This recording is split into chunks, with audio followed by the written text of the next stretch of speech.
Hi guys. Let me preface this by saying, as with all of my content, what I'm about to talk about is not meant to scare you, but make you aware. Zoom out for a second and think about this. Men and women together in the same workplace is a fairly new concept. No matter how hard some people try to deny it, the workplace today has become one of the top places where men and women interact closely. When that happens on a widespread level, it's almost impossible for all of those millions of interactions to stay purely platonic and professional. Now, this can translate as a harsh truth for you as a man, but if your wife or girlfriend works at a corporate office or workplace setting, she's going into a den where she meets your competition across every metric every day. Maybe it's a guy that looks better, maybe he's got away with words, or just a man that gives her those feelings of excitement again after she's gotten used to the monotony of her own relationship. But there will probably be somebody in your woman's proximity that acts as an external pull on your relationship. A study a few years ago revealed that more than 70% of Americans have what's called a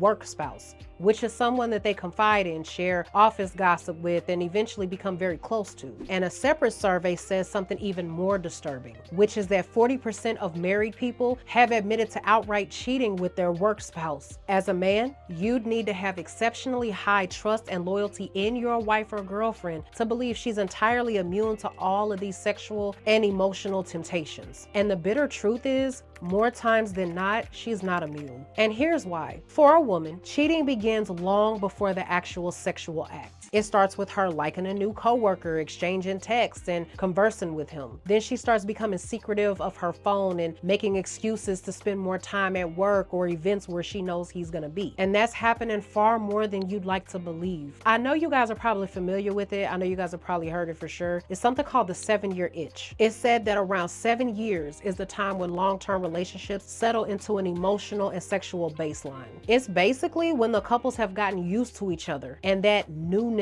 and excitement starts to die down. And interestingly enough, that's also around the time when most marriages or long-term relationships break up or end in divorce. Connect the dots and you realize how easy it becomes for other men to tug at the emotional vulnerability of your woman, only if there's a weak spot in your relationship. Remember, a woman, both consciously and subconsciously, is always craving emotional stability. And if it doesn't come from you, she'll seek it elsewhere. Now, given the kind of society we live in, I'm not telling you that you need to stop a woman from working. I'm telling you this so you could be more vigilant about the possible reality and know what to look out for. It's so easy to have the rug pulled from underneath you and have all the time, the money, and the emotional investment that you've made with a woman go in vain just like that. A lot of men overlook one crucial area: the vulnerability of their own relationship. They don't realize that ignoring their woman's needs and desires pushes her away and shines light on men she otherwise wouldn't have given the time of day to. And in that state, a woman is surrounded by men jumping at the chance to take her from you. So with that being said, until the next video, I'll see you guys later.